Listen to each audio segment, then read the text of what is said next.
बिस्मिल्लाहिर्रहमानिर्रहीम। अस्सलाम वालेकुम नाज़रीन, मैं हूं सैयद अनवारुल हसन और आप देख रहे हैं प्रोग्राम सच तो यह है पीटीवी न्यूज़ इस्लामाबाद स्टूडियो से। नाज़रीन, भारतीय वज़ीर आज़म नरेंद्र मोदी ने कॉकरोच जनता पार्टी के सामने घुटने टेक दिए हैं। तलबा का एहतजाज रंग ले आया है और जो पेपर आउट होने का मामला था जिसकी वजह से 5 जून से जो भारतीय तलबा हैं, जिसमें बहुत से बाद अज़ां उनके धरने में पॉलिटिशियंस भी आए, बहुत से बॉलीवुड के सितारे भी आए, वो जंतर मंतर पर धरना दिए बैठे थे और जो है वो मुजाहरे हो रहे थे और उनका मुतालबा था कि जो भारत के वजीर तालीम हैं धर्मेंद्र प्रधान, वो मुस्ताफ़ी हों। आज वो मुस्ताफ़ी हो गए। उन्होंने भारतीय वज़ीर आज़म को अपना इस्तीफ़ा पेश किया, जिन्होंने इसको कबूल कर लिया। गुज़िश्ता शब ही नरेंद्र मोदी की जानिब से एक पैगाम भी आया था जिसमें उन्होंने मामले की संगीनी को भांपा और प्रेशर में आए। अगरचे माजी में इस तरह के जितने भी मुजाहरे हुए वो प्रेशर में नहीं आए थे, लेकिन इतना ये ज़बरदस्त किस्म का मुजाहरा हुआ था कि उनको जो है वो पीछे हटना पड़ा। अब सवाल ये पैदा होता है कि ये क्या मामला एक इस्तीफे से ही निबट जाएगा या एक प्रेसिडेंट कायम हो गया है भारतीय जनता पार्टी के खिलाफ। एक तो इस हवाले से हम ज़रूर गुफ्तगू करेंगे और ये भी जाहिर करेंगे कि उन्होंने जो इन मुजाहिरीन ने जो जिसमें स्टूडेंट्स की तादाद ज़्यादा थी, ये भी जाहिर किया कि नरेंद्र मोदी ने, बीजेपी ने सियासत में मज़हब को और हिंदुत्व माइंडसेट को बहुत ज़्यादा उसकी छाप लगा दी है। ये भी तकरीर में चीज़ सामने आई। दूसरी जानिब अगर मशरक़ वस्ता की बात करें तो वहाँ पर तनाव और हमलों का सिलसिला जारी है। ईरान और अमेरिका की जानिब से एक दूसरे पर हमले भी हो रहे हैं, साथ में बातचीत की बाज़गश भी सुनाई दे रही है। अमेरिकी सदर डोनाल्ड ट्रंप का कहना है कि ईरानी हुकाम अब बातचीत में संजीदा दिखाई दे रहे हैं और अभी तक उन्होंने फैसला नहीं किया कि क्या वो ईरान की जानिब एक बड़ा हमला करने जा रहे हैं या बातचीत के ऑप्शन को आगे बढ़ाएंगे। आपके इल्म में है कि ईरान के वज़ीर दाखिला ने रवां हफ्ते पाकिस्तान का दौरा किया, सिकंदर मोमी साहब ने, और इस हवाले से बहुत सी बातें मीडिया में आ रही हैं कि दोबारा से सीज़ फायर या बातचीत के मामले को आगे बढ़ाया जा रहा है और पाकिस्तान इसमें एक दफ़ा फिर कलीदी किरदार अदा कर रहा है। और आज के अखबारात में तो आया था कि चाइना और कतर वो भी मुतहरिक दिखाई दे रहे हैं। फिर इस सारे कज़िये में हौसिये, जो यमन के हौसिये, उनकी जहद भी सामने आई है, जिन्होंने बाबुल मंदब पे सऊदी अरब के बहरी नाकेबंदी का ऐलान किया हुआ है और इस हवाले से हमले भी किए गए हैं, जिसकी एक हमले की तस्दीक तो सऊदी हुकाम ने भी की है, जो उनका ऑयल टैंकर जब गुजर रहा था, अगरचे उन्होंने कहा कि वो पार कर गया, लेकिन मिसाइल हमला किया गया। फिर यमन की जानिब से कहा गया है कि सऊदी अरब ने उनके एक शहर पे हमला किया, जिसका जवाबी हमला भी आया है। और आपके इल्म में है कि पाकिस्तान और सऊदी अरब के दरमियान डिफेंस पैक्ट भी जो है वो दिफाई मुआहदा भी हुआ है। तो इस तनाज़ुर में प्रोग्राम के पहले से हम गुफ्तगू करेंगे, दूसरे से में हम बातचीत करेंगे जो मूनसून का एक तो नया स्पेल शुरू हो रहा है, आज से शुरू हो गया है। महकमा मौसमियात के मुताबिक 24 से कल से शुरू हुआ है, 24 से 27 तक जाएगा। इसने जो तबाही की है बिलखसूस अर्बन फ्लडिंग ने और जो फ्लैश फ्लड्स है उसके हवाले से क्या अब तक जो है वो मुहिम चलाई जा रही है प्रोविंशियल डिजास्टर मैनेजमेंट अथॉरिटीज़ की जानिब से और जो डिस्ट्रिक्ट मैनेजमेंट अथॉरिटीज़ हैं, इन नुकात में गुफ्तगू करेंगे। लेकिन प्रोग्राम के पहले हिस्से में 3 मुमताज़ शख्सियात ने मुझे ज्वाइन किया, उनका तौर आपसे करा दिया। जनाब ज्वाइन किया है rear admiral retired Syed Faisal Shah साहब ने, उनका बहुत शुक्रिया sir, thank you very much for joining us. मुझे ज्वाइन किया मंसूर जाफ़र साहब ने, माहिर मशरिक़ वस्ता उमूर है, आपका बहुत शुक्रिया। और हमारे साथ नशिस्त कर रहे हैं डॉक्टर कमर चीमा साहब, माहिर बैन-अक़वामी उमूर है। तीनों मौजूमान को फॉर्म वेलकम। मैं आप लोगों की इजाज़त से फैसल शाह साहब अगर आपसे सर गुफ्तगू का आगाज़ करें, और भारत चूँकि हमारा पड़ोसी मुल्क है और वहाँ के हालात वाक़यात पे हमारी नज़र होती है और पाकिस्तान के हालात वाक़यात पर उनकी नज़र होती है, किस तरह देखते हैं ये जो कॉकरोच जनता पार्टी है, जिस तरह उन्होंने प्रेशराइज़ किया और जैसे मैंने प्रोग्राम के इब्तिदाइये में कहा कि नरेंद्र मोदी जैसा शख्स जो बहुत ईगोइस्टिक है और बड़े बुलंद दावे और 56 इंच की छाती और इसके दावे करना, बड़ी मिसाली किस्म की जदोजहद दिखाई है वहाँ के स्टूडेंट्स ने, डोमिनेटेड बाय स्टूडेंट्स। वैसे तो जो कॉकरोच जनता पार्टी है उसके सरबराह जो हैं वो भी इसमें पेश रहे। अब उन्होंने जो पेपर आउट होने का मामला है उस पर जो इस्तीफ़ा मांग रहे थे वज़ीर तालीम का, वो दे दिया है। आप इसको किस तरह देखते हैं? ये भारतीय जनता पार्टी के हिंदुत्व वाले भारत में एक नई प्रेसिडेंट कायम हुई है।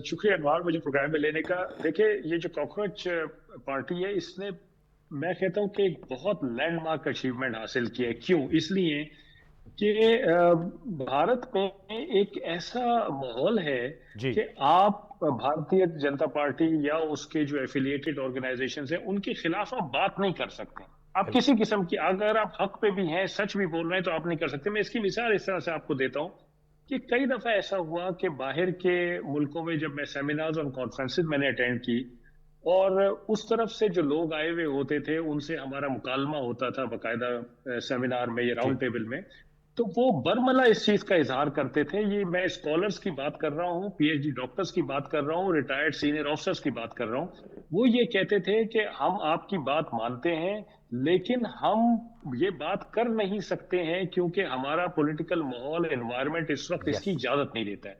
तो हम किस कोई इस किस्म की बात नहीं कर सकते। इसका मतलब क्या है? मतलब ये है कि आपस में भी वो लोग इतने एक दूसरे से मुतनफर हैं और खाइफ हैं कि उनको ये नहीं पता कि इस डेलीगेशन में कौन बंदा होगा जो जाके ये बता देगा कि फला बंदे ने ये बात की थी तो उसकी पिटाई होनी चाहिए। हम्म। तो इस तरह का डरावना एक माहौल भारत में मौजूद था, जिसको ये कॉकरोच जनता पार्टी ने तोड़ा है। पहले तो सिर्फ ये इंप्रेशन था कि ये जो भारतीय जनता पार्टी है ये हिंदुत्व की गार में सिर्फ माइनॉरिटीज के खिलाफ है, लेकिन ये जो तहरीक चली है इसने ये बात साबित कर दी है कि ये सिर्फ माइनॉरिटीज के खिलाफ नहीं है, बल्कि हिंदुओं के भी खिलाफ है। हर उस इंसान के खिलाफ है जो इनकी आइडियोलॉजी से फर्क रखता है। जी। जो इनके खिलाफ बोलेगा ये उसके खिलाफ है। तो ये एक जो कलई थी ना इसकी भारतीय जनता पार्टी की, वो बेसिकली इस कॉकरोच जनता पार्टी ने खोल दी है दुनिया के सामने और खुद भारतीयों के सामने। इसीलिए इनको कामयाबी मिली है, और इसीलिए वो लोग जो फेंस पे बैठे हुए थे पहले, जो कि चीजों को बुरा समझते थे लेकिन चुप थे इस वजह से कि उनको मारा जाएगा, उनको नुकसान पहुंचाया जाएगा, वो अब इनके साथ आप देखिए कैसे जोक दर जोक होके मिले हैं, और जिससे प्रेशर बढ़ा है और मोदी साहब को मुंह की खानी पड़ी है। Fairlie put up. चीमा साहब, आप कैसे डिसाइफर करेंगे सारे एपिसोड को? कॉकरोच जनता पार्टी, वैसे नाम आप देखें कॉकरोच, और उन्होंने जो है वो नरेंद्र मोदी और भारतीय जनता पार्टी को, कॉकरोचों ने जो है वो बिल्कुल चारों शाने चित कर दिया। मैं चाहूंगा जरा इसको हमारे ऑडियंस और व्यूअर्स के लिए डिसाइफर कीजिएगा। इस सारे एपिसोड को आप किस तरह देखते हैं कि एक तहरीक शुरू होती है और बड़े बड़े कांग्रेस के, मतलब जो अपोजिशन लीडर है वो जाके उनके धरने में बैठते हैं, जो बॉलीवुड के सुपरस्टार्स हैं वो जा रहे हैं, इसके अलावा और मैं देख रहा था बहुत सी नुमाइंदा शख्सियात जो हैं उनको वहाँ उस धरने में जाके शरीक हुए। जैसे रियर एडमिट साहब कह रहे हैं कि उनको शायद हिम्मत नहीं पकड़ रहे थे नरेंद्र मोदी, और उनके जो माइंड सेट है हिंदुत्व का उनके सामने, उन्होंने एक मौका देखा तो सब ने जाकर जो है वो अपना कैतारसिस किया। जी, बहुत शुक्रिया अनवार साहब। देखिए, मुझे ऐसा लगता है कि एक तो सारी की सारी ऑपोजिशन नाकाम हो गई। हाँ। ये इंडिया की यूथ ने स्टैब्लिश किया है कि ये काम ऑपोजिशन के करने था, लेकिन ये एक कमज़ोर और नाकाम ऑपोजिशन है जो नरेंद्र मोदी की सियासत के आगे तो बेबस थी, लेकिन वो एक्चुअली अवाम के लिए भी कुछ नहीं कर सकती थी, पहली बात।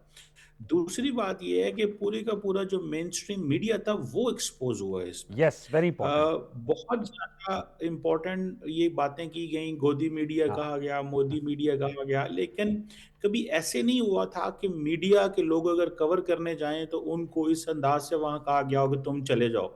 और मीडिया बकायदा इंडिया के अंदर इस चीज को डिस्कस करता रहा कि हमें अलाउ क्यों नहीं किया जाता। इट मीन्स कि उनको जो as an agent of chaos समझा जाता था, वो वो जो पॉलिटिकल अपरेटस है उसका हिस्सा समझा जाता था, कि वो बेसिकली उनको वो फ्रंट लाइन जो इत्तेहादी थे गवर्नमेंट के मीडिया। तो ये मीडिया भी एक्सपोज हुआ है, ऑपोजिशन पार्टीज भी एक्सपोज हुई। और ये चीज भी बताती है जो कॉकरोच जनता पार्टी है कि बहुत देर से जो लोगों के मसले थे वो हल नहीं हो रहे थे, और सारी की सारा जो नैरेटिव था उसको हिंदू मुस्लिम में तकसीम यस, कर दिया गया था। एग्जैक्टली। तो लोग समझते हैं कि देयर इज समथिंग बियॉन्ड आपकी जो सोशल सिक्योरिटी है, आपकी एजुकेशन है, आपकी डेवलपमेंट है। तो नरेंद्र मोदी ने बेसिकली मुआशरे को हिंदू मुस्लिम में तकसीम किया। फिर वो जो डियास्पोरा और बाहर वो सारी चीज़ें कर रहा था उसको मीडिया हाईजैक करता था और बताता था, और वो जो एक माजी में उनकी एक रेलिवेंस थी उसको देख के उन्होंने कहा कि देखिए जी हम तो कहाँ पे कहाँ आ गए हैं। तो मुझे लगता है कि ये, और फिर जब उनको थोड़ी कमी महसूस होती थी नैरेटिव को मजीद मजबूत करने के लिए, तो वो पाकिस्तान से जंग शुरू कर देते थे। तो मुझे लगता है कि सारे का सारा जो यूथ है ये बड़ी एक ऑर्गेनिक मूवमेंट है। और आप देखें कि सिर्फ ये नहीं, और इंडिया के जुडिशरी के खिलाफ भी है ये। जी। तो इट मीन्स कि वहाँ पे सिस्टम इतना रिग्ड है कि मतलब लोग, यंग बच्चों को बाहर आना पड़ा। और उनको ये समझ आ गई कि ये रेवोल्यूशन है, अगर ये इस्तीफा ना दिया, आप इमेजिन करें कि नरेंद्र मोदी को 1 साल लग गया था जब लास्ट टाइम किसान पंजाब से यस। निकले थे, तो वो किसी की सुनते ही नहीं थे। हम्म। वो 1 साल बाद कोई रिफॉर्म्स की, वो बेचारे कर करके चले गए। क्यों? कि उनकी इंस्टाग्राम पे एक्सेस नहीं थी, उनको थोड़ी बहुत सपोर्ट तो मिल रही थी। अब उन्होंने सोचा कि ये तो सारी की सारी, आप देखें ना, नरेंद्र मोदी ने अपना पैगाम भी इंस्टाग्राम पे जारी किया, यस। बिकॉज उनको पता था कि मैं अगर इंस्टाग्राम के जरिए इन लोगों से कनेक्ट कर सकता हूँ। तो वो 300 मिलियन प्लस लोगों ने उसका पैगाम देखा। तो वो समझ अगर गए से कि मैं रिकॉर्डिंग तो बड़ी वर्ल्ड अजीब सी थी, कुछ सेल्फी कैमरा से रिकॉर्ड किया था, बड़ा करीब से रख के। वो जानबूझ के उसने किया कि बताना चाहता था कि मैं, जैसे आप लोग मीडिया पे अपना वो रिकॉर्ड करते हैं, मैं जी। भी ऐसे ही रिकॉर्ड करता हूँ। हाँ। तो वो बेसिकली अपने आप को कनेक्ट करना चाह रहा था, लेकिन वो भी बैकफायर कर गया। जी। पर द पॉइंट ये है कि ये पता चला है कि फॉल्ट लाइन जो है वो सिस्टम बड़ा रिग्ड है। यस। और यूथ जो है वो एक नई उम्मीद है इंडिया के अंदर। इंडिया की पॉलिटिकल पार्टीज, इंडिया की जुडिशरी, इंडिया की फौज और इंडिया का मीडिया अच्छा डॉक्टर इस कवरचीफ वक्त साहब, इससे पहले कि मैं जाऊं मशरक़ वस्ता पे मंसूर जाफर साहब का, ये बताइए कि ये मामला यहाँ रुकेगा या ये आगे बढ़ेगा? ये एक सवाल है। देखिए, ये मेरा ख्याल ये है कि इनको खौफ ये था कि अगर आपको पता है इन्होंने ताकत का, आपने पायलट गन्स इस्तेमाल की इन्होंने। जी। आप इमेजिन करें, दुनिया का कौन सा मुल्क होगा, कश्मीर में तो ये कर लेते हैं क्योंकि उनको ये अपना नहीं समझते। तो इन्होंने दिल्ली के अंदर पायलट गन्स इस्तेमाल की, तो इनको ये था ताकत का इस्तेमाल करते हैं, भगाबू देंगे, बच्चे हैं। लेकिन वो अड़ गए और उन्होंने, तो अब मुझे लगता है कि, और ये इनको खौफ था कि अगर ये एक इस्तीफा जाता तो फिर उसके बाद ये लाइन लग जाएगी। यस। तो मेरा ख्याल है कि स्टूडेंट्स यही समझते हैं कि हमारी यही बहुत बड़ी कामयाबी है कि हमने एक इस्तीफा ले लिया। लेकिन ये मेरा नहीं ख्याल चीज़ें यहाँ पे रुकेंगी। ये एक पॉलिटिकल मूवमेंट है ठीक। और रिफॉर्म्स मूवमेंट है। और आप देखते हैं कि स्टूडेंट्स क्या बीच में कॉम्प्रोमाइज़ हो जाते हैं, क्या स्टूडेंट्स बीच में उनको डिवाइड किया जाएगा, जैसे आम आदमी पार्टी को तोड़ा गया इंडिया के अंदर, ठीक। ये अपने ऑपोजिशन को भी तोड़ लेते हैं। तो अब देखना यह है कि नरेंद्र मोदी क्या चाल चलते हैं इनके खिलाफ, स्टूडेंट्स के खिलाफ। और स्टूडेंट्स अगर डिवाइड हो गए तो फिर जारी बात है, मसले रहेंगे। चल we switch gears. Mansoor Jafar साहब, मशरक़ वस्ता पे आते हैं सर, आपका सब्जेक्ट है। मैं आपसे जानना चाहूँगा कि आपको नज़र आ रहा है कोई बातचीत का ऑप्शन? संजीदा तौर पे राइटर्स ने खबर ब्रेक की हुई है कि जी इस तरह की बातचीत जो है दोबारा से शुरू हो गई है। और जो हालिया दौरा था वज़ीर दाखिला ईरान का सिकंदर मोमनी साहब का, गुज़श्ता 10 दिनों में उनका ये दूसरा दौरा था। आपको जो तातुल है वो ख़त्म होता हुआ दिखाई दे रहा है, या आप समझते हैं जो, जैसे मैंने कहा, एक नई जहद जो बाबुल मंदब की नेवल ब्लॉकेट की बात हुतीस कर रहे हैं, उससे मामला ज़्यादा गंभीर हो रहा है? जी, बहुत शुक्रिया जी। जहाँ तक तो इस वक्त मिडल ईस्ट की सूरत हाल का ताल्लुक है, तो अगरचे इस वक्त डोनाल्ड ट्रंप साहब भी और ईरान दोनों की तरफ से ये एक नैरेटिव दिखाई दे रहा है कि जिसमें मुज़ाकरात की बात दोबारा से की जा रही है, लेकिन जो ज़मीन पर इस वक्त डेवलपमेंट देखने को मिल रही है, ख़ासतौर पे जो नया फ्रंट एक लिहाज से बाबुल मंदब की सूरत में ये यमन वाला जो है वो खुल गया है, जी। उसके बाद मामला थोड़े से पेचीदगी का शिकार हो गए हैं। क्योंकि आपके इल्म में है कि इस वक्त जब ये ईरान का सीज फायर की डिस्कशन हो रही थी, उस वक्त बहुत ज़्यादा मुतालबा था ईरान की तरफ से कि तमाम महाजों पे सीज फायर किया जाए, उसमें लबनान भी शामिल है, उसमें यमन भी शामिल है। तो अब लग यही रहा है कि अगर सीज फायर का अब कोई चीज़ करनी है तो वो फिर दोबारा से एक नए महाज को भी उसमें क्लब करना पड़ेगा, दैट इज़ हूसियों वाला जो इशू है। और उसमें इस वक्त यकीनन जो मामलात थोड़े से यानी पेचीदा इस लिहाज से हो गए, उसमें सऊदी अरब भी इन्वॉल्व है। जी। सऊदी अरब अगरचे उस बात को ऑफिशियली डिनाई करता है कि वो कहते हैं कि ये तो जो जनूबी यमन के अंदर हुकूमत है जो बैन अवी तौर पर तस्लीम शुदा है, अगरचे वो सऊदी अरब के करीब समझी जाती है, तो वो ये लोग हमले कर रहे हैं हूसियों के साथ और वो इंगेज कर रहे हैं। जबकि हूसियों का ये इल्ज़ाम है कि वो बाकायदा एक सऊदी अरब की प्रॉक्सी के तौर पे इस्तेमाल कर रहे हैं। वही इल्ज़ाम जो इस वक्त हूसियों पर आयद किया जाता है ईरान के हवाले से, उनके ईरान कनेक्शन के हवाले से। तो इसकी वजह से फिर अब नैरेटिव की जंग शुरू हो गई है वहाँ पे। सऊदी अरब का ये मौक़िफ़ है कि यमन का ये मौक़िफ़ है कि ये इस वक्त हम जो हमले किए हैं, हमने जो ब्लॉकेड किया है, ये बुनियादी तौर पे जो माजी में हमारे कुछ तनाज़ात चले आ रहे थे यमन के साथ ब्लॉकेड के इश्यूज़ पर सऊदी अरब के साथ, ये हमने बेसिकली उसको सॉल्व करने के लिए ये मामला किए हैं। इसका मौजूदा ईरान की जंग से कोई लिंक नहीं है। और यही बात इराक्ची साहब के अगर आप देखें ट्वीट तो उन्होंने उसमें भी कहा है कि हमारा इस मामले से कोई ताल्लुक नहीं है, ये हूसियों का अपना मामला है जो उनके माजी के डिस्कॉर्ड है सऊदी अरब के साथ, उसके सोल्यूशन के लेकिन ज़िम्मे में। अमेरिका तो जोड़ता है लेकिन इसको जी। अमेरिकी सदर ने तो कहा कि वो तो जोड़ेंगे सारे मामले को और वो जिम्मेदारी ईरान पे आयद करते हैं। ये हौसियों के जो हमले हैं या बाबुल मंदब की जो है बंदिश की बात है। जी जी, उसमें जाहिर है चीजें अजर में नशंस है। ये तो मैंने नैरेटिव बयान किया ना कि जो इस वक्त दोनों जी जी जी। पार्टीज अडॉप्ट कर रही है, जिसके जरिए लोगों को एक लिहाज से एक पिक्चर दिखाने की कोशिश की जा रही है। हकीकत हाल तो यही है कि दोनों हुसी भी जो है वो ईरानी हमायत याफ्ता है, और जो यमन की हुकूमत है जनूबी यमन वाली, वो भी सऊदी अरब हमायत के साथ चल रही है, ठीक। अगरचे उसको बैन अवी दुनिया तस्लीम करती है एक लेजिटिमेट गवर्नमेंट के तौर पे। ओके अब ऐसे में यहाँ पे जो सऊदी अरब पर हमले और खासतौर पर टैंकर्स पे हमले, जी वो एक बड़ी पेचीदा सिचुएशन पाकिस्तान के लिए पैदा कर रहे हैं। क्योंकि पाकिस्तान, जैसे आपने इंट्रो में भी जिक्र किया कि एक डिफेंस पैक्ट में होने की वजह से बहुत ज्यादा यानी एक आजमाइश की सूरत में आ जाता है, और बड़ी ठीक। टाइप रोप डिप्लोमेसी जो है उसे करनी पड़ रही है। अगरचे हमारा वो जो माहिदा है वो कैटेगोरिकली ये बात कहता है कि हम सऊदी अरब के डिफेंस के लिए तो हाजिर हैं, लेकिन सऊदी अरब के किसी ऑफेंसिव में हम शरीक नहीं हैं। वो उस वक्त तक कि जब तक हरमैन शरीफैन को कोई खतरा नहीं होता, जी उस वक्त तक हम सिर्फ और सिर्फ डिफेंस के मामले में साथ हैं। तो ओके लिहाजा ये बात क्लियर है। यही वजह है कि आपने देखा कि फॉरेन ऑफिस ने बड़ा कैटेगोरिकल स्टेटमेंट दिया, न सिर्फ अंग्रेजी बल्कि अरबी में भी, ताकि जो स्टेक होल्डर्स हैं उनको उसकी हकीकत मालूम हो जाए और पाकिस्तान का कंसर्न उन तक पहुंच जाए।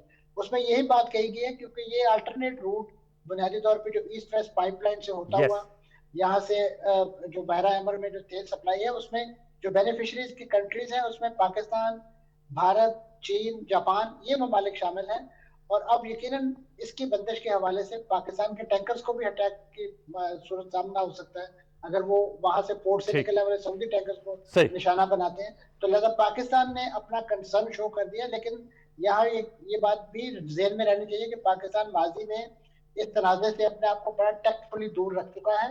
2015 में जो बूट्स ऑन ग्राउंड की जी रिक्वेस्ट की गई थी सऊदी अरब से, पाकिस्तान ने उससे अपने जो उनके मुंतखब हाउसेस हैं उससे माजरत करवाई थी एक करारदाद की सूरत में। मैं समझता हूँ यही अब पाकिस्तान का मौकफ होना चाहिए कि ओके इस मौके पे भी पाकिस्तान किसी किस्म की कोई इंक्लिनेशन शो ना करे, बसूरत दीगर उसकी वो तमाम सालसी जो है वो इंतहाई कॉम्प्रोमाइजिंग पोजीशन में आ जाएगी, और दुनिया को ये कहने का मौका मिलेगा कि पाकिस्तान एक पार्टी के तौर पे इस कजिए में है, जैसा उसमें ईरान का मिसट्रस्ट आ जाएगा। और अमेरिका तो जाहिर है आपको पता मौके की तलाश में ओके एडमिन किसी तरीके से जी मुज़ाकरात से जंग शुरू। एडमिन साहब सर ये सारा कजिया जो है वो आप जरा इस हवाले से भी बताइएगा कि वो जो मेमोरेंडम ऑफ अंडरस्टैंडिंग का जो क्लॉज 5 थी उसकी इंटरप्रिटेशन का है, क्योंकि इशू उस वक्त इरप्ट हुआ। वैसे तो 14 जून को मुआहदा हो गया था और उसके बाद फिर 60 दिन का पीरियड था जो कि अब 14 अगस्त को गालिबन पूरा हो रहा है, और कि वो जो है वो ओमानी वाटर से गुजर रहे थे। ईरान ने सऊदी अरब और जो कतर है उनके टैंकर्स पे हमला किया, फिर अमेरिका बीच पे कूद पड़ा, और अब ये नया फ्रंट जैसे जाफ़र साहब भी कह रहे हैं हौसीज बीच में आ गए और बाबुल मंदब की बंदिश की और सऊदी अरब की बहरी नाकाबंदी की बात की जा रही है। सर किस तरह सम अप करेंगे? ये इंटरप्रिटेशन के इशू है, क्योंकि सारा मामला तो अब घूम फिर के वो न्यूक्लियर मवाद से हट के सारा मामला तो स्ट्रेट ऑफ हॉर्मूज और बाबुल मंदब पे आके अटक गया है। जी बिल्कुल आपने सही निशानदेही की है। ये गालिब इम्कान यही है कि जो पॉइंट 5 एमओयू का उसकी इंटरप्रिटेशन दोनों ने अपनी अपनी की है जी और एक दूसरे को गलत समझते हैं और अपने आप को सही समझते हैं, जिसका मसला है। देखिए पॉइंट 5 ये कहता है कि ईरान पर्शियन गल्फ से सी ऑफ ओमान में और सी ऑफ ओमान से पर्शियन गल्फ में आने जाने वाले जहाज़ों की सेफ्टी और सिक्योरिटी को इंश्योर करेगा और ओमान से बातचीत करेगा कि स्ट्रेट ऑफ हॉर्मुज का निज़ाम कैसे तरतीब दिया जाए। ये उसका एक लुब्बे लुबाब है जो मैंने जी आपको बताया। अब इसमें अगर आप ईरान के पर्सपेक्टिव से देखते हैं तो ईरान ये समझता है कि अगर ये रिस्पॉन्सिबिलिटी मेरी है कि मैंने जहाज़ों को सेफ्टी और सिक्योरिटी प्रोवाइड करनी है, तो फिर इसका मतलब है कि मेरा कंट्रोल जो स्ट्रेट ऑफ हॉर्मुज के ऊपर मैंने एक्सरसाइज किया हुआ है उसको जायज़ करार दे दिया गया है। तो जब मेरा कंट्रोल होगा तो रिस्पॉन्सिबिलिटी भी होगी। अगर अमेरिकन साइड से आप देखें, इसको यूएस पर्सपेक्टिव से देखें, तो वो मुझे लगता है कि वो ये समझते हैं कि हमने तो ईरान को ये तंबीह की है कि आप किसी जहाज के साथ छेड़छाड़ ना करें और उनको आने जाने दें। अब जब ये इफेक्टिव हुआ एमओयू तो ईरान ने कहा कि जी स्ट्रेट ऑफ हॉर्मुज तो मेरे कंट्रोल में रहेगी। ओमान ने कहा कि जी मेरा वाला जो हिस्सा है, जो जनूबी हिस्सा है स्ट्रेट ऑफ हॉर्मुज का, वो खुला है, जहाज आए जाए, मुझे कोई उसमें इस वक्त जी। प्रॉब्लम नहीं है, मैं उनको नहीं रोकूंगा। सही। तो गालिबन अमेरिकन ने ये कोशिश की कि जो सदर्न हिस्सा है वहां से जहाजों को भेजा जाए, और ईरान ने वार्निंग दी, उनको रोकने की कोशिश की, लेकिन मैं समझता हूँ कि ईरान की गलती ये थी कि उसने जहाजों पे डायरेक्ट अटैक कर दिया। नॉर्मली जो नेवल वॉरफेयर होती है उसमें आप मर्चेंट शिप्स पे डायरेक्ट अटैक नहीं करते, ओके। आप पहले उनको वॉइस पे कॉशन करते हैं, अगर वो नहीं सुनते तो फिर आप जिस तरफ जहाज बढ़ रहा होता है उससे आगे आप वार्निंग शॉट्स फायर करते हैं। अच्छा। और मैं आपको हतमन बता सकता हूं कि मर्चेंट शिप कोई भी हो, अगर आप उसको सिर्फ वॉइस पे ही कहेंगे तो वो रुक जाता होता है, लेकिन अगर वो आपकी बात नहीं मान रहा तो वार्निंग शॉट्स जब फायर होते हैं उसके आगे उसकी हिम्मत नहीं होती, क्योंकि मर्चेंट शिप के पास अपना कोई दिफा नहीं होता है। यस। तो मैं समझता हूँ कि यहाँ ईरानियों की गलती थी कि उन्होंने डायरेक्टली फायर किया, लेकिन उसका भी एक फैक्टर ये था कि उस वक्त ईरान में बड़ा चार्ज एनवायरनमेंट था। यस। खामेनेई साहब जी। की तदफीन और जनाजे के बंदोबस्त हो रहे थे, और जाहिर बात है एक बड़ा ही चार्ज एनवायरनमेंट था, लाखों अफराद निकले हुए थे और वो अमेरिका मुखालिफ नारे लगा रहे थे। तो ये हो सकता है कि उस चार्ज एनवायरनमेंट में ये काम कर दिया गया हो, लेकिन बहरहाल मैं समझता हूँ कि इससे बचा जा सकता था। अमेरिका ने भी जो रिस्पॉन्स दिया वो भी डिस्प्रोपोर्शनेट था। मेरा ख्याल है उससे भी बचा जा सकता था। और अब आप देखें, अनफॉर्चुनेटली जो कुछ इस वक्त हो रहा है, यानी बहरीन इसमें कूद पड़ा है, कुवैत इसमें कूद पड़ा है, और सऊदी अरब को भी इस वक्त हूथियों की तरफ से एक चैलेंज का सामना है। तो ये सारी चीजें वो हैं जो कि इसराइल का स्क्रिप्ट है, जो इसराइल पहले दिन से चाह रहा था कि ये खित्ते के ममालिक इस जंग में बाकायदा शामिल हो जाएं ईरान के यस। खिलाफ। तो वो अब होता हुआ नजर आ रहा है, खुदा न खास्ता। और अगर आप ये कहते हैं कि ईरान की ये चाल थी कि इस तरह का समा बन जाए, तो मैं नहीं समझता कि ईरान दानिस्तन कोई इस किस्म की चाल चलना चाहेगा, क्योंकि ये उसके हक में नहीं जा रही है। वो तो खित्ते के ममालिक को नहीं चाहता कि वो इस जंग में शामिल हो, वरना उसके तो जो दुश्मन है वो मल्टीप्लाई हो जाएंगे। जी। सऊदी अरब ने बहुत अच्छा रोल प्ले किया, पहले जो 40 दिन की जंग हुई थी बहुत मैच्योरिटी के साथ प्ले किया, लेकिन अब मुझे लगता है कि सऊदी अरब को घसीटा जा रहा है, और सऊदी अरब के साथ फिर पाकिस्तान, क्योंकि डिफेंस एग्रीमेंट जी। हमारा हुआ है, तो किसी न किसी वक्त ऐसा भी आ सकता है कि पाकिस्तान को उनके हक में जाना पड़े। लेकिन सर, हमारे कतरक अंदरूनी माजर हालात मसूद खराब है। जाफर साहब कह रहे हैं कि इनके मुताबिक वो डिफेंस एग्रीमेंट में ये चीज शामिल नहीं है कि अगर नहीं मतलब नहीं, वो ये कह रहे हैं कि जो ऑफेंसिव ऑपरेशंस होंगे उसमें पाकिस्तान हिस्सा नहीं लेगा, लेकिन डिफेंस के लिए ठीक। पाकिस्तान जरूर हाजिर रहेगा। तो पाकिस्तान बिल्कुल डिफेंस के लिए हाजिर रहेगा, अगर उनके ऊपर अटैक होता है तो ठीक। जाहिर बात है कि पाकिस्तान के ऊपर एक बाइंडिंग है। अब आप थोड़ा सा इसका अहाता कीजिए कि पाकिस्तान के अंदरूनी हालात खराब हो रहे हैं। आईएस इंटरनल सिक्योरिटी सिचुएशन हमारी रोज बरोज खराब हो जी। रही है। हमारे यहाँ के वारदातें हो रही हैं, हादसात हो रहे हैं जी। इस तरह। मस्तूंग है, ये जो वजीरिस्तान खित्ते है, की बन्नू है, ठीक कह रहे हैं। जी। ये जी। जो खित्ते की सूरत हाल है ये खराब हो रही है, जिसमें पाकिस्तान का शामिल हो सकता है, खुदा ना करे। तो अब आपको क्या नजर आ रहा है? देखें, एक ग्रुप बना था I2U2 के नाम से, और वो डोरमेंट हो गया था। इसराइल, इंडिया, यूएई, यूएस, ये एक ग्रुप बना था, और ये फिर डोरमेंट हो गया था। लेकिन मैं ये समझता हूं कि ये ग्रुप, ये जो चारों ममालिक हैं, ये कम से कम ये जो 3 ममालिक हैं, इंडिया, इसराइल और यूएई, ये शायद इस आस में हैं कि इस जंग के बाद इनको यहाँ पे बड़ा प्रोमिनेंट रोल मिलेगा। और इनकी ये ख्वाहिश जरूर हो सकती है कि सऊदी अरब, पाकिस्तान, ईरान, तुर्की, कतर, ये सब लोग जो हैं इस किस्से में किसी तरह से इन्वॉल्व हो जाएं, आपस में लड़ें, वीक हो जाएं, और फिर ये जो I2U2 वाले ममालिक हैं इनको ऑटोमेटिकली एक बड़ा यहाँ पे डोमिनेंट रोल मिलेगा, ये जरा से ठीक। स्ट्रॉन्गर पोजीशन में होंगे। तो मुझे लगता है कि कुछ खुदा ना खास्ता इस तरफ सिचुएशन जा रही है।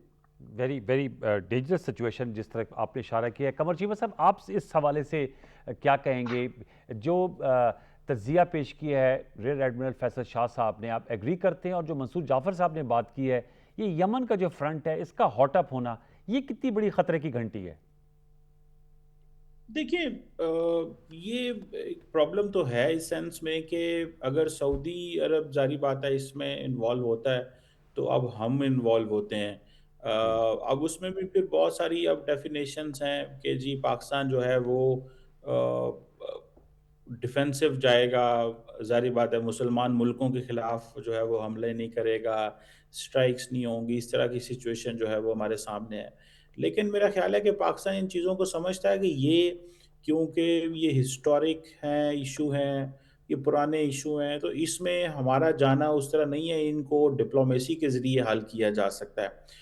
तो जिन चीज़ों को डिप्लोमेसी और इतने कोई बड़े मसले भी नहीं हैं, ये छोटे-छोटे इश्यूज़ हैं, तो इनको डायलॉग के ज़रिए ही हल किया जाए। इसीलिए मेरा ख़्याल है पाकिस्तान का मेजर फ़ोकस जो है वो हूथीज़ हों या बाकी जो मसले हैं वो ईरान हो, डायलॉग के ज़रिए। और दूसरा ईरान और सऊदी अरब का भी एक रिप्रोचमा हो चुका है 2021-22 में जो चाइना ने जी। करवाया था।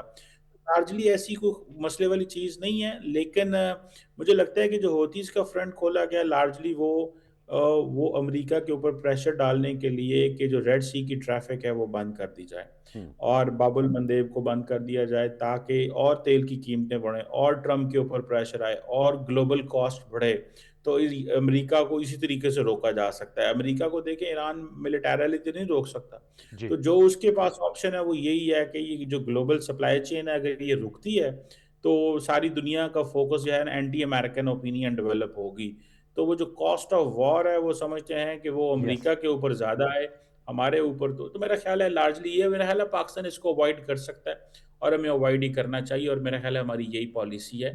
हम ब्रदर ठीक। मुसलमान मुल्कों के खिलाफ वो नहीं जाएँगे और दूसरा जो ग्रुप्स हैं ऐसे उनको अवॉइड उनको ज़ाहिर बात है जिनका इन्फ्लुएंस है वो उनको रोका जाना सर चाहिए जो नया और मेरा पुश है फॉर पाकिस्तान पीस, कमर चीमा साहब, जो नया पुश फॉर पीस की बात हो रही है, आप समझते हैं वो मेटेरियलाइज हो पाएगा इस इन्वायरमेंट में जहाँ बहुत पोलराइजेशन है और प्रेसिडेंट डोनाल्ड ट्रंप जो है वो हमलों की भी बात कर रहे हैं, बल्कि हमले कर भी रहे हैं। और जैसे फैसल साहब कह रहे थे कि इसराइल की तो ख्वाहिश हमेशा से यही रही है कि आपस में इस खत्ते में इतनी तबाही हो जाए कि उनका जो ग्रेटर इसराइल का जो हदफ है वो अल्लाह ना करे, लेकिन उसके में पेशरफ्त हो।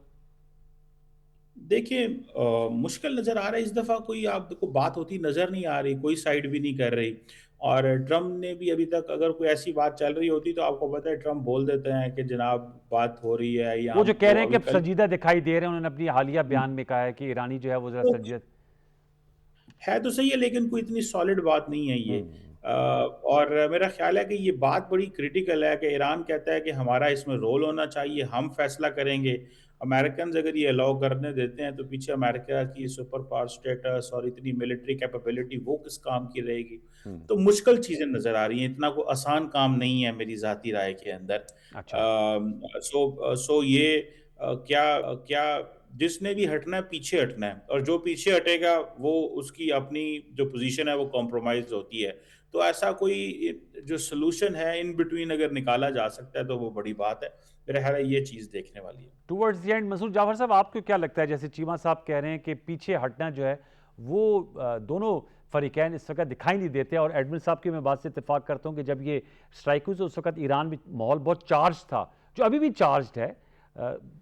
कैसे क्लोजिंग कमेंट्स है जाफर साहब, आप किस तरह देख रहे हैं इसको? जी जी, यकीनन, क्योंकि जो मैक्सिमल पोजीशन डे वन से अडॉप्ट की गई हैं फरीकैन की तरफ से, वो आज भी आपको इस मफाहमती याददाश्त के बाद भी वही पोजीशन दिखाई दे रही है। तो मफाहमती याददाश्त जो है उस पर एग्रीमेंट ही तब हुआ था कि कुछ ले और दे वाली बात की यस। गई थी, लेकिन अगर आप उसी पोजीशन पर अब भी कायम रहेंगे और उसी को एक लिहाज से रिवाइव करने की कोशिश करेंगे, तो फिर चीजें जो है वो तातुल की तरफ जाएंगी, स्टैंड स्टिल होंगी, आगे प्रोसीड नहीं हो पाएगा। और यही वजह है कि इस वक्त फिर जाहिर है दोनों फरीक अपने अपने जो मसल फ्लेक्स करते हैं और अपने अपनी ताकत के इजहार के लिए, जैसे ईरान ने महसूस किया, थोड़ा सा ओवर पोजेशन का भी शिकार हो गए, ओवर यानी ऑब्सेशन का भी शिकार हो गए और उन्होंने हमला कर दिया। हालांकि एक मैकेनिज्म मौजूद था, उसे अवॉइड किया जा जी, सकता वो था, हॉटलाइन डिकम्प्लेक्शन मौजूद सेल थी, की बात भी हो शिकायत। रही थी।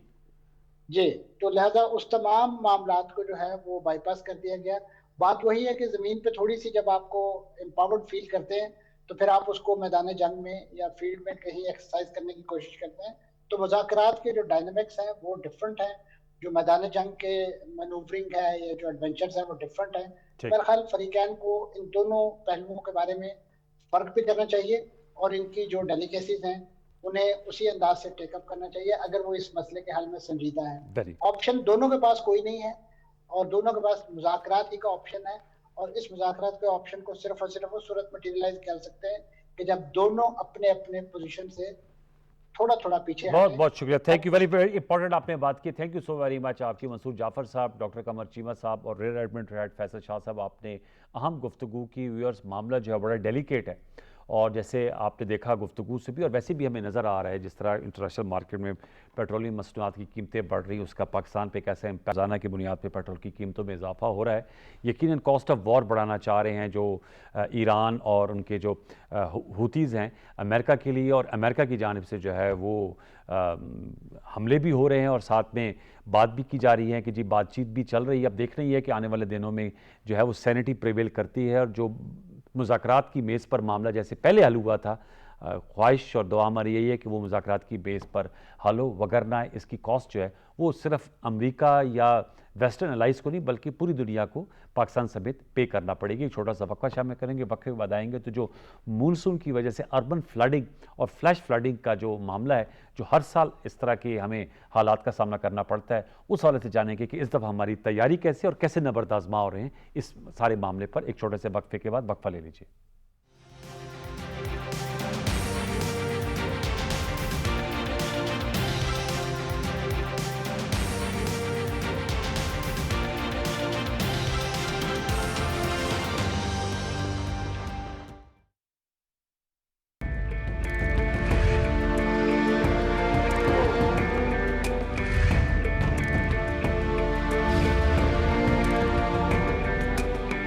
कायद-ए-आज़म मोहम्मद अली जिन्ना ने फरमाया, पाकिस्तान मुसलमानों के इत्तेहाद का मजहर है, दिलो जान से इसकी पासबानी और हिफाजत करें।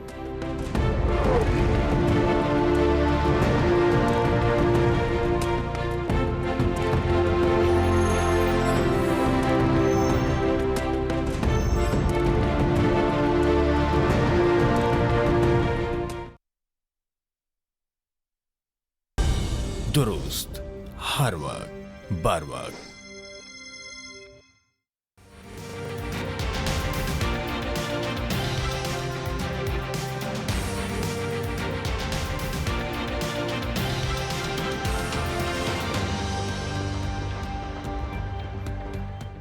नाज़रीन, गुफ्तगू करेंगे मानसून की बारिशें और उसकी वजह से जो नुकसानात उठाने पड़ते हैं जानी और माली, उसका अहाता करेंगे।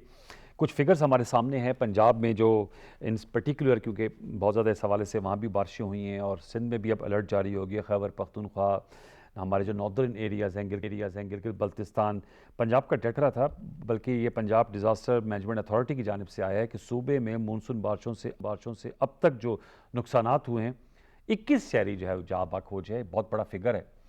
21 शहरी जहाँ बाक हुए हैं, 154 ज़ख्मी हुए हैं और ये 15 इनमें से अफराद इमारतें गिरने से हुए हैं, करंट लगने से और आसमानी बिजली गिरने से हुए हैं। और जो मकानात हैं उन पर भी काफ़ी ज़्यादा जो है वो जुज़वी तौर पे जो है वो मुनहदम हो गई हैं। तो इस हवाले से ज़रा हम गुफ्तगू करेंगे कैसे मौसम बरसात में जो है वो प्रिकॉशनरी मेजर्स हैं या आगाही मुहिम चलाई जाती है, और ये जो इमारतें गिर जाती हैं इन स्ट्रक्चर्स के हवाले से भी, क्योंकि ये तबाही हमें अब क्लाइमेट चेंज की वजह से हर साल इसका सामना करना पड़ रहा है। तो मुझे ज्वाइन किया है उमर मेला साहब ने, आप डीजी हैं पंजाब डिज़ास्टर मैनेजमेंट अथॉरिटी के। बहुत शुक्रिया उमर मेला साहब। उमर साहब, आपसे मैं जानना चाहूँगा, बताइएगा काफ़ी ज़्यादा तादाद हो गई है, 21 अफराद जो हैं वो जान की बाजी हार गए हैं। ज़ाहिर बात है अनफॉर्चुनेट है और एक नेचुरल डिज़ास्टर है, लेकिन बाज़ दफ़ा वो इमारत गिरने से मैं हमेशा कहता हूँ कि it's converted into a man made disaster. क्या कहेंगे सर कि इस हवाले से किस तरह मामलात को पीडीएम में देख रहा है, और क्लाइमेट चेंज और ये मौसमियाती तब्दीली की वजह से हमारे यहाँ हर मौसम में शिद्दत आ गई है, गर्मी है तो शदीद गर्मी, बरसात है तो शदीद बरसात, सर्दी है तो शदीद सर्दी, इसको किस तरह कोप विद आप कर रहे हैं और इस वक्त की सिचुएशन ऑन ग्राउंड क्या है? जी थैंक यू। ये बिल्कुल जी आपने ठीक कहा है। हमारे अनफॉर्चुनेटली और बड़ी ट्रैजिक जाहिर है ये डेथ्स होती हैं मोस्टली स्ट्रक्चरल कोलैप्सेस से, जी और जब भी ज़्यादा टोरेंशियल डाउनपोर होता है तो उसमें आती है, क्योंकि जाहिर है बहुत सारे ऐसे घर हैं जो बगैर फॉर्मल नक्शे पास किए रूरल एरियाज़ में पेरी अर्बन एरियाज़ में बन जाते हैं। फिर स्ट्रक्चर्स की सही देखभाल नहीं होती, उसकी ड्रेनेज क्लियर नहीं होती, कई दफ़ा छतों पे ड्रेन्स क्लियर नहीं होते, तो उसकी वजह से ऊपर पानी का दबाव ज़्यादा आ जाता है, तो उसकी वजह से ये आते हैं। और जब भी ज़्यादा से ज़्यादा टोरेंशियल डाउनपोर होती है उससे ज़्यादा होता है। पंजाब गवर्नमेंट ने एक सर्वे शुरू किया था प्री सीजन में कि जितनी आपकी वीक बिल्डिंग्स हैं, डेंजरस बिल्डिंग्स हैं, उनको आइडेंटिफाई किया जाए, उनके ओनर्स को बताया जाए कि वो स्ट्रेंथन करें और जो जो हम उनकी असिस्टेंस कर सकें वो हम करें। तो वो कुछ हद तक जाहिर है हमारा मुकम्मल हो गया, लेकिन जाहिर है because of the number of house holds वो सारा अभी कंप्लीट नहीं हो सका। तो हम यही लोगों को बार बार हमने बताया भी है, अपील भी की है कि जब बारिश होती है तो लाजमी अपने को वीक स्ट्रक्चर हैं तो उन पे ना रहें, वहाँ पे अपने बच्चों को, अपने जानवरों को वहाँ से मूव कर लिया जाए ताकि ऐसा कोई हादसा ना हो। लेकिन जाहिर है जैसे आपने कहा मौसम हमारा शिद्दत लेकिन सर अपनाता जा रहा कतरा है। क्लाइव के लिए बात है सर, वो कहाँ मूव करें? उनके लिए कोई अल्टरनेट दिया जाता है? मतलब टू बी वेरी ऑनेस्ट, अगर किसी को कहा जाए कि जी बारिश आ रही है, अब अपने घर और जानवर लेकर कहीं और चले जाएं, तो उसका या तो कोई मुतबादिल जगह हो, ऐसी होती है? जी, अब ऐसे है कि कुछ जो स्ट्रक्चर्स होते हैं वो कई दफ़ा होते ही टेम्प्रेरी है, जैसे कि आपने जानवरों के लिए कि बनाया हुआ है बाहर की हाँ। तरफ, या कोई अपने लिए इस किस्म की होती हैं जगह। और कुछ होते हैं जो अंडर कंस्ट्रक्शन होते हैं, काफ़ी सारी ऐसी भी साइट्स होती हैं जो भी मुकम्मल नहीं हुई होती। तो ऐसी साइट्स में ज़ाहिर हम यही कहते हैं कि जी अपने या तो कोई जानने वालों के पास, कोई रिश्तेदारों के पास, क्योंकि जैसे रिलोकेशन होती है तो वो ट्राई करना चाहिए कि ख़ास तौर पे जिन दिनों में बारिश है, आगे पीछे बेशक ना भी हो, बट पर्टिकुलर डेज जिन दिन आपको पता है कि जी हैवी टोरेंशियल डाउनपोर की फोरकास्ट है, जी। उसमें ज़रा ज़्यादा एहतियात करनी चाहिए। अब जाहिर है शिद्दत अपनाता जा रहा है हमारा मौसम इस साल। वैसे ओवरऑल सिचुएशन पे अगर मैं बता दूं जी। तो जो फोरकास्ट है वो बिलो एवरेज मानसून रेनफॉल की है। हाउएवर दैट डजंट मीन कि जब वो कॉन्सेंट्रेट हो जाती है बारिश तो तब उसका इम्पैक्ट ज़्यादा होता। जैसे कि अब पूरे सीजन में तो आपने कहा है, हमने कहा है कि जी बिलो एवरेज होगी, लेकिन अगर वो 3 दिनों में सारी शदीद बारिश हो जाए तो जाहिर है उसका इम्पैक्ट बहुत ज़्यादा ड्रास्टिक हो सकता है। तो अभी जाहिर है हमारी अभी हेवी रेनफॉल हुई है पिछले दो दिन पहले भी, आज भी, तो उसकी वजह से ज़ाहिर अर्बन फ्लडिंग का फिनोमेनन देखने को आया है। लेकिन साथ साथ ये भी हमें देखने को मिला है कि पिछले सालों के बनिस्बत इस साल जो पॉन्डिंग की वॉल्यूम है और जो क्लियरेंस का टाइम है वो बहुत डिक्रीज कर गया है बाय अबाउट 3 टाइम्स। क्योंकि उसकी वजह ये है कि हमारी डिसिल्टिंग हुई है पूरे शहरों की ड्रेन्स की मल्टीपल फेजेस में। उसके अलावा जो नालाज वगैरह हैं जिसमें पूरा साल कूड़ा पड़ा रहता था वो बहुत बड़ी एक्सरसाइज करके क्लियर किए गए हैं। तो अब आसानी ये होती है कि शहरों से बाय एंड लार्ज आपका पानी जल्दी निकल जाता है। उसके अलावा वासाज लोकल गवर्नमेंट्स को नई मशीनरी प्रोक्योर करके दी गई है, अंडरग्राउंड स्टोरेज टैंक्स बनाए गए हैं, स्टॉर्म वाटर ड्रेन्स बनाए गए हैं। अभी जाहिर है ये प्रोजेक्ट है बहुत बड़ा पंजाब डेवलपमेंट प्रोग्राम के नाम से, व्हिच इज ऑनगोइंग। तो every year hopefully we will see an improvement. तो सर ये बताएगा, जाहिर बात है इम्प्रूवमेंट जो है वो ज़रूर आप लोग काविशें कर रहे होंगे। अब सर ये इससे कैसे अडेप्ट हम कर सकते हैं? जैसे आपने कहा कि अब जो वहाँ पर लोग बसते हैं उनको इन नए हक़ाइक़ से अडॉप्ट करना पड़ेगा अपने आप को, क्योंकि लो लाइंग एरिया में नहीं रहना, या वाटर कोर्सेस के दौरान ऐसी जगहों पर भी घर बना लिए जाते हैं ये सोच करके पता नहीं तो पानी आएगा नहीं आएगा, लेकिन आजकल पानी आ जाता है और वो घर भी बहा के ले जाता है। तो मैं इसलिए जानना चाह रहा हूँ कि ये इसको कैसे आप इसकी तशहीर कर रहे हैं, क्योंकि कहते हैं ना prevention is better than cure, कि लोग जो हैं वो खुद से वाटर कोर्सेज की जगहों से हट के या तो उनको रिलोकेट किया जाए, और दूसरा जो निकासी आपका निज़ाम है। उमर मेला साहब, आपने ठीक कहा कि बिलो एवरेज है, लेकिन जब बारिश ज़्यादा होती है तो हम देखते हैं कि शहरों में घुटनों घुटनों पानी खड़ा हो जाता है, जिसकी वजह से जो है बड़ी दिक्कत भी होती है और बड़ा मसाइल, और जो विजुअल्स आते हैं वो ऐसे लगते हैं जैसे ये हर साल का यही मामूल है। जी बिल्कुल। मैं पहले अर्बन एरियाज का बता देता हूँ, मैं थोड़ा सा इस पर एक्सपैंड करता हूँ। जो पंजाब डेवलपमेंट प्रोग्राम है इसका मल्टी प्रॉन्ग्ड अप्रोच है। इसका फर्स्ट ऑफ ऑल जो क्रिटिकल कंपोनेंट है उसमें अंडरग्राउंड स्टोरेज टैंक्स बनेंगे और स्टॉर्म वाटर ड्रेन्स बनेंगे, जो पानी इनमें भी ले जाएगा और डिस्पोजल स्टेशन में भी ले जाएगा। डिस्पोजल स्टेशन रिवैम्प हो रहे हैं और नए बन रहे हैं। इसके अलावा ट्रंक सीवर्स डल रहे हैं और लैटरल सीवर्स और ड्रेन्स पूरे शहरों में। अब शुरू में ये मेन एरियाज में बड़ी सड़कों पे, शाहराहों पे डले हैं, और अब ऐसा ऐसा सारे रेजिडेंशियल और कमर्शियल एरियाज में भी चले जाएंगे। तो इन अ वे यही कोशिश यही कि सारे अर्बन सेंटर्स छोटे बड़े कवर हो जी। जाएं और पानी कम से कम आए। हाउएवर जाहिर है बिल्कुल जीरो पे ये नहीं आ सकते। दुनिया में कहीं भी जी। समझें अगर 2 घंटे में 250 mm बारिश हो जाए तो वो कहीं ना कहीं पानी आपकी बॉन्डिंग होगी, लेकिन वो यही होता है कि जितना जल्दी निकाल लें, because there no system that can be build economically that is feasible जो सारा कवर कर ले। तो इसके लिए तो हम ये कर रहे हैं, हमारे नालाज क्लियर हो रही हैं, ड्रेन्स बन रही हैं एंड लो लाइंग एरियाज को भी एड्रेस किया जा रहा है। कोशिश यही कि जितनी ज़्यादा आपके ड्रेन्स क्लियर होंगे, जितने ज़्यादा नए वाटर कोर्सेज इनको बना के दिए जाएंगे, स्टोरेज कैपेसिटी एनहांस की जाएगी, उतना जल्दी ये पानी निकलता जाएगा। यस, जहां तक बात है एक और भी ऐड करता चलो इसी में। आपने ड्रेन्स की बात की, आज मैं एक अखबार में पढ़ा था वेस्ट वाटर ड्रेन भी एक आता है, गालबन वो इंडिया से आता है, फिर एंड में eventually it goes into Ravi. उस हवाले से सर क्या स्टेटस है? उसमें आया था कि वो वेस्ट वाटर जो है उस ड्रेन को, उसको कैसे कन्फ्रंट कर रहे हैं आप लोग? हमारे देखें जी, यही होता है कि हमारे जितने ये ड्रेन्स हैं अनफॉर्चुनेटली जब ये बारिश वगैरह नहीं होती तो उसमें वेस्ट भी डाला जी जाता है। जी। तो और वो भी इसी तरह निकल के हमारे दरियाओं में जाता है, लेकिन जाहिर है वो उसकी वॉल्यूम कम होती है। उसमें जाहिर है यही चीज़ है कि उसमें सॉलिड वेस्ट ना जाए। जब सॉलिड वेस्ट जाता है तो वो ड्रेन्स क्लॉग हो जाते हैं, बंद हो जाते हैं, और फिर जब बारिश होती है तो सारा पानी रुक जाता है। तो हमारी यही कोशिश है कि एक तो वेस्ट वाटर ट्रीटमेंट प्लांट्स लगाए जाएं, डिस्पोजल स्टेशन लगाए जाएं, ताकि पानी जो भी जा रहा हो वो थोड़ा क्लियर होके जाए। तो हमारे वेस्ट वाटर ट्रीटमेंट प्लांट्स भी हमारे प्रोजेक्ट्स के तहत कहीं छोटे बड़े शहरों में कंप्लीट हो भी गए हैं कुछ इस साल, और कुछ हो भी रहे हैं, तो उससे भी इंप्रूवमेंट आएगी। जहां तक बात रिवर बेड्स की आपने कही थी, जी वहां पे काफी सारे लोगों को रियलाइजेशन हो गई है। लास्ट ईयर एक अनएक्सपेक्टेड अनप्रेसिडेंटेड सिचुएशन थी, क्योंकि बड़े सालों से हमारी ईस्टर्न रिवर्स में ऐसे फ्लड या पानी नहीं यस आया था। ठीक। सो इन लॉट ऑफ वेज वो सेटलमेंट्स परमानेंट होना शुरू हो गई थी। लेकिन लास्ट ईयर जब आया तो लोगों ने अब रियलाइज किया है कि नहीं जी, दरिया जब आता है तो अपनी जगह बना लेता है, हाँ इसका पुराना बेड है, रिवर एक्सटेंट है, तो वो डिमार्केट नए फ्लड एक्सटेंट जो है वो हमने नोटिफाई कर दी है, और उसमें अब लोगों को सेटल होने हम नहीं देते। अब जाहिर है होता यही है, क्योंकि अंदर आर्जी तौर पे लोग जाते हैं, क्योंकि जाहिर है जब बिल्कुल दूर होती हैं जगह, जी वहाँ पे काश्त करने के लिए, वहाँ पे कोई जानवर रखने के लिए थोड़ा बहुत वो कर रहे होते हैं। But now this year we have realised कि लोगों को भी पता है कि हम वार्निंग जब देते हैं तो कोशिश करते हैं कि जी वो टाइमली वहाँ से निकल आए। हम भी उनको स्टार्ट करने के लिए नई मशीनरी, हमने पहले तो बोट्स होती थी, बोट्स में ज़ाहिर है ज़्यादा सामान ज़्यादा जानवर वगैरह नहीं आ सकते, तो ठीक। बार्जेस प्रोक्योर किए हैं पीडीएमए ने और रेस्क्यू 1122 ने, ओके, ताकि अगर उनको भी निकालना हो तो आसानी से निकल आए। अब ये मुझे उसके अलावा नई एम्बैंक जी जी जी जी, आप बात मुकम्मल कर लें पहले। नई एम्बैंकमेंट्स उसके की आप अलावा बात। नई पुरानी एम्बैंकमेंट जितनी डैमेज हुई थी वो रिपेयर हो गई है, नई एम्बैंकमेंट्स पे काम शुरू हो गया है। ज़्यादा काम ज़ाहिर है उन पे जो खास तौर पे अर्बन सेंटर्स के करीब है, जैसे लाहौर शाहदरा साइड पे। ठीक। उसके अलावा कुछ कच्चे बांध भी हैं जो बनाना शुरू कर दिए हैं, ताकि एटलीस्ट कोई ना कोई प्रोटेक्शन हो। बाकी हमारे long term to medium term measures हैं जो अगले 3 साल 5 साल में ठीक। मुकम्मल होंगे, ओके, ताकि by and large mostly population हमारी प्रोटेक्ट हो जाए। टुवर्ड्स द एंड चनाब जो है वो हाई फ्लड्स में है सर, और जो रावी है वहाँ मीडियम लेवल का फ्लड है, और आने वाले दिनों में ये जो वार्निंग आई है 24 से 27 की, इस हवाले से भी कुछ स्पेशल मेजर्स लिए जा रहे हैं? अगर आप इख्तिसार से एंड में बता दें।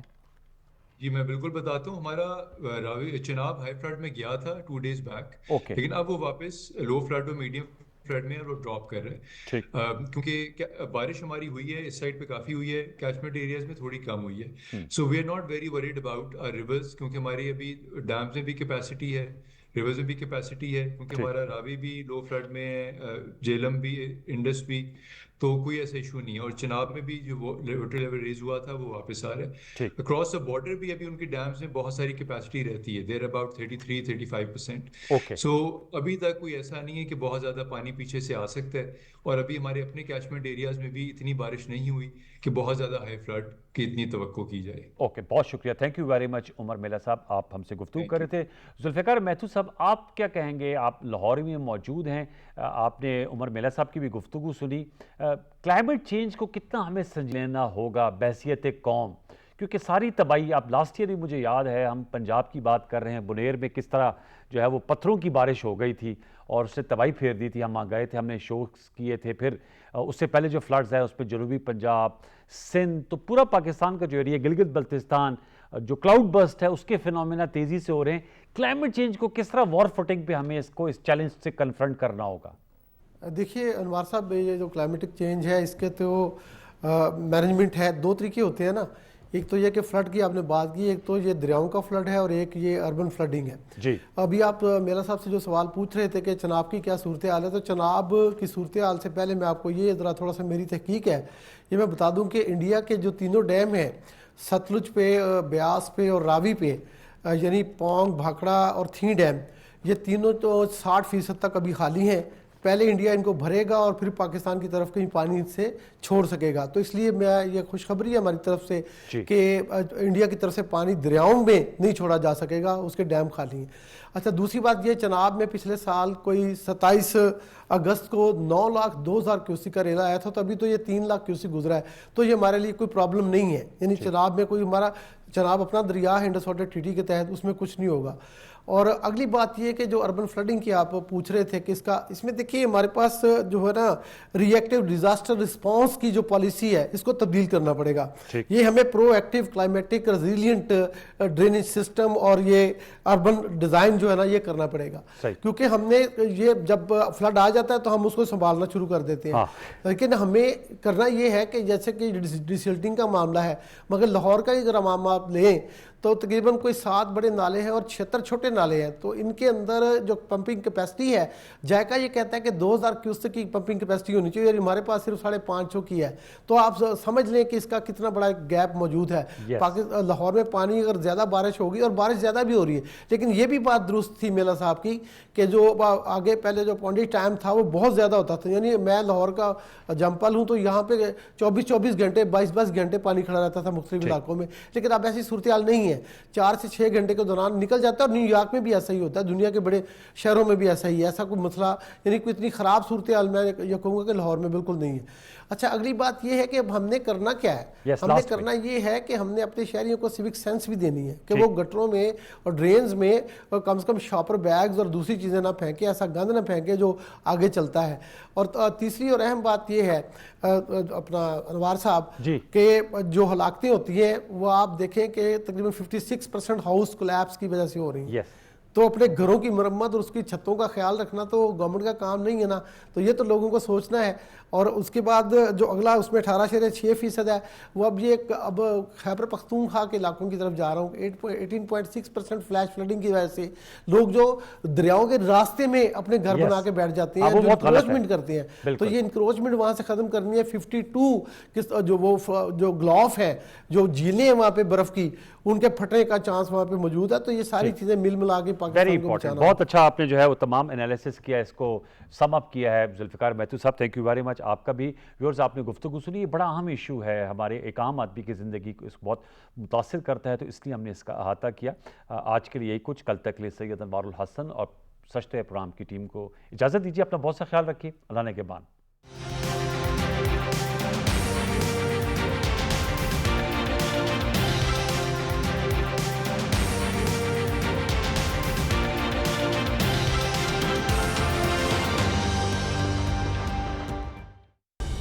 दुरुस्त हर वक्त।